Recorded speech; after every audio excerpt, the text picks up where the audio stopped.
Hello, my friends, and welcome back. Thank you very much for being with me again today. A little advice. Pay attention and be wary of people who speak in absolute terms. And the ones who are too certain of themselves in whatever they say, and they do not leave a little door open for changes or new information that obviously should make the whole issue a little bit adapt.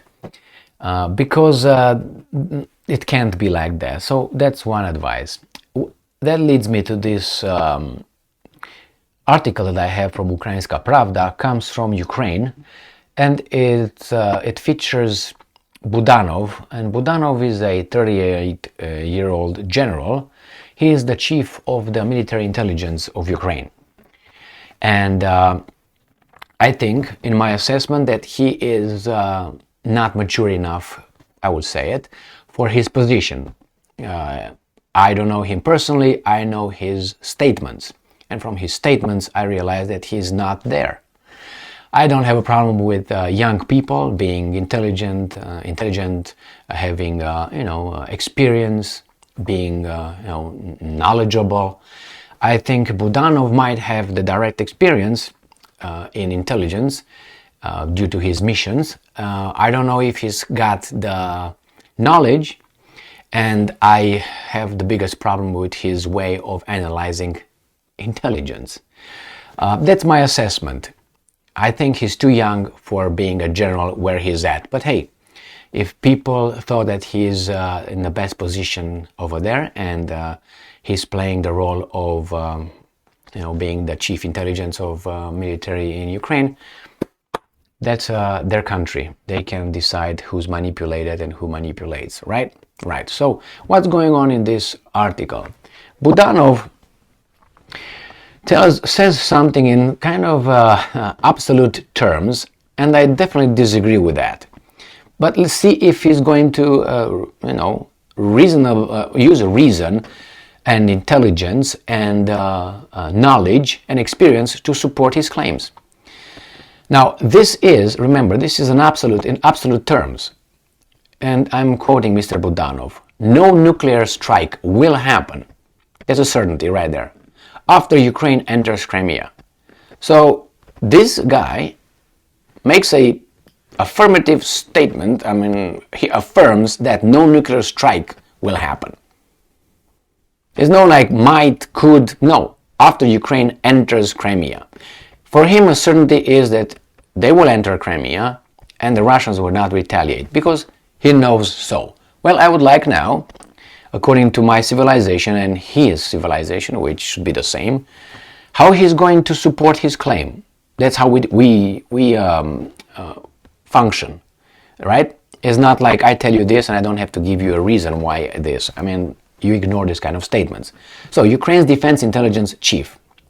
All right. So, Kirilo Budanov, chief of Ukraine's defense intelligence, believes that Russia will not launch a nuclear attack when Ukrainian defenders enter occupied Crimea. So, there could be likely, might, attack. Here we say, now instead of when, you would put if. But anyway, I understand. He, instead of being an intelligence officer, he's a propaganda officer, because he tells us things that he doesn't know, right? He doesn't know that at all.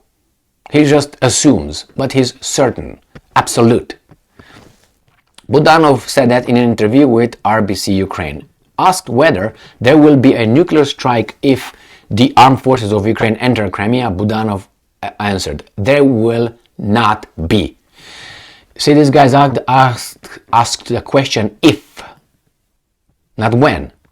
Now, he answered, there will not be. All right, Mr. Budanov, can you tell me, please, the winning numbers for the lottery, the next drawing, since you know?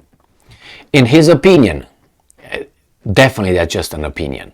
But even if you have an opinion, you have to provide some evidence, how you formed your opinion.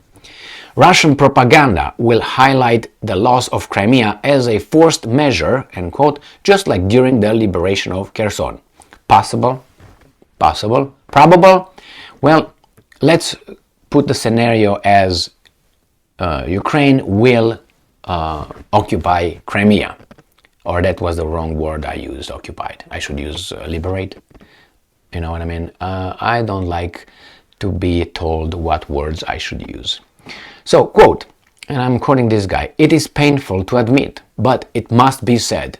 During the loss of Kherson, their propaganda machine, the Russian propaganda machine, showed itself as effectively as possible. They showed the loss of Kherson, the greatest achievement of the so-called special military operation, simply as an everyday matter. Moreover, they turned it around in such a way that this was even a good thing for them." I tend to agree with Budanov on this one. I remember how they portrayed it as a sign of goodwill, and strategically, it made sense only if you were losing. Strategically, it made sense to retreat beyond a certain kind of barrier, because you could not defend over there. If you were strong enough, you didn't have to go back. You could have defended your positions on the spot. So that tells me weakness. They retreated because they couldn't defend there. You can't defend there because you're weaker. But I remember how that was portrayed. A sign of goodwill and gonna fight.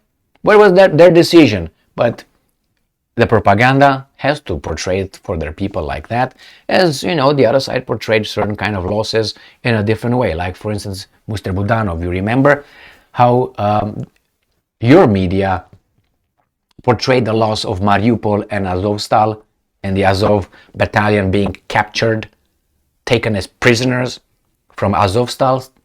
You remember? These were the words they used for Azov battalion coming out, in front of the Russians who took them prisoners in Russia. They said this: the Ukrainians came out after they completed their tasks to save lives, and then they were not taken into Russia. They just went traveling. Pack my bag, I'm gonna go and visit Moscow right now. That's how, these were the words. They did not surrender, they came out. Right? They were not taken prisoners, no, they saved lives. These were the terms. So Budanov, I understand what you're saying, and you're right, I tend to agree with that, because I'm 98% with him on that one, because I remember how the Russians portrayed it, and I was like, BS. But anyway, let's go back to Budanov. Now, don't tell me, hey, see, he's a smart guy. No, that's you need an IQ of, I would say, 87 in order to say these things. So don't give him a genius IQ right here, okay? That is, they have already worked out everything. Ways covering the news during the events in Crimea. So did you. They all already exist. They are well known to us. Believe me, they will work for their society. Yes, I work for my family. You work for your family. What do you want? We are at war. What am I supposed to tell my family? Hey, we suck. The other family is the good one? No, because you're not going to do the same thing. All right, it's your interest, your family after all. And it will be a forced measure and almost happiness. Believe me, the propaganda machine there works like a role model. It's really a role model. They make fools of their population. The population is stupid, like the Germans were with Hitler. That's why they tell us. In a way that no one else in the world can. Now again, I don't believe all these things that he says here is just for children. All right? He tells us that the Russian propaganda all of a sudden is the best that would make the Russians smart. But on the other hand, they said the population is dumb. Because as he said, so which one is it? So are they capable? Then the Russians cannot build drones. That's why they buy drones from Iran. But they send people in space, and they have Sukhoi 35 and all that. And they have missiles and satellites in space. You know what I mean? So they're dumb or they're smart. Or they're both. They have some smart ones, they have some dumb ones. The same as Ukraine has, and everybody else. Now, he says that the Russians are the best in propaganda. I do not agree with that. I think the Americans are the best. The Americans are the best. And what Budanov said is true for every society. It's just they use the same techniques, and that the techniques that they use are scientific techniques. They're psychological techniques. Okay? So, and psychology is right there for all of us. It's not like the Russians have a certain kind of special psychology, some studies that they do not share with anybody else on human reaction to information. And he is the chief, whatever. So his argument here was they will not use nuclear weapons because in Kherson, right, was Kherson or Kharkiv, what was it? Which one he said here? Kherson, because the Russians in Kherson portrayed it as not a loss. Well, that could be true. That could be true. But remember, he came with a definite answer. He said, they will not. Well, I wouldn't be that certain. But hey, this is what I was talking about at the beginning of this video. He uses definite terms, they will not, because, and he uses something that happened in the past one time. There's not a pattern. But anyway, again, that's why I'm saying this Budanov is either very, very, very, very intelligent, and he says things like so dumb because he knows his audience will not catch that, which I don't think so, because you don't have to be so dumb in your statements. I mean, that's a flimsy argument. He didn't provide a pattern, because if I say, okay, Gigi most likely will cheat on his wife because he's doing this, he's doing this, he's doing this, he's doing this, he's doing this. So I provide you with some evidence and I show you a pattern. You know, he did this in the past, he did that, I show you a pattern. But if I say, he would most definitely, he will cheat on his wife because he looked at one woman and he said, that's a beautiful woman. Thank you, Budanov. Now, this argument, I think, is acceptable until the third grade. Beyond third grade, that kind of argument is not acceptable anymore. Should not be accepted where I come from and where he comes from. I mean, I know bullshit happened after the Soviets' educational system collapsed, like in Romania and many other countries. It became so deep as in the West. All right? I remember when I was under the communist system and there were some Germans from Germany, students, exchange, they were coming here, and I dealt with them, okay, as a student. They were dumb as... Anyway, I'm not saying that the whole thing, but their attitude, their level, we were on the same level, as grade. They were not on the same level. Their education was down here. And I was thinking, how is that possible?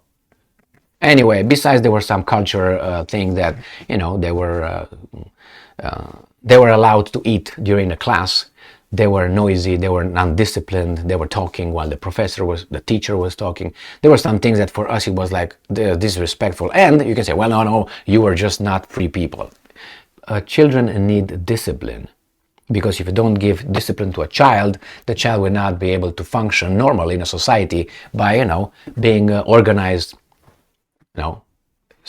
display self-restraint, and so on. That's why they're going to go and be like sloppy people, and they will be depressed because they watch movies and they say, oh, that's a portrayal of the middle class person, and I'm a middle class person, and I don't have what they have, because they don't understand that's this and that, and they get depressed. Why don't I have that? I saw in the commercial that lady works as an executive somewhere, like we all do, and then she just came home like me in a button shirt with very nice skirt with nails, and just prepared food for the whole family. They all sit down with all the wine around, and that's how happy family. The dog jumps on the table and all that. That's a typical American life. No, it's not. Those are the very, very, very, very rich people who do that. And the house is all clean and nice and big rooms.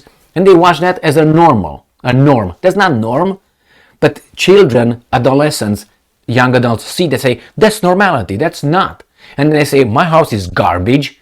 I must be a failure. No, it's just your worldview. You didn't get deeper to understand that's not what you watched. Your worldview is wrong. Change it. So anyway, Budanov has his worldview and he puts it on everybody else over there. What I'm saying here is that there's no certainty on this one, but he makes it as a certainty that they will not. All right, and I will ask the question, all right, what if? What if they will say, okay, we're going to use it? He's going to come and say again, they will not, because they didn't, they portrayed, they truly portrayed the Kherson loss, the retreat, as we're just a strategic move, we didn't lose anything. Yes, I mean, come on now. Anyway, however you want to call this situation in Ukraine, it's a standstill. The Russians are not winning at the moment. If you consider not losing winning, then yes, they're winning. But they're not losing at this point. But not winning either, because they still have points. They have territories to reincorporate. You know what I mean? And those territories are not reincorporated yet. So they're not winning. That means they don't achieve their goals. If you don't achieve your goal, the game is not over yet. But you've been in this position for so long, that makes you realize that, hey, maybe things are not going according to plan. You see, the key word was maybe. Because I wasn't with Shoigu, Putin, and all those guys to say, okay, what's the timeline here? Okay, and all right, you understand? Only Budanov knows. Budanov knows everything. He knows that the Russian propaganda is the best. Well, that insults the Americans big time. So watch it. Your paymasters are going to be firing you for saying something like that. So disrespectful. Anyway, thank you very much for being with me again today. Stay strong, stay smart, look for the truth, and be just.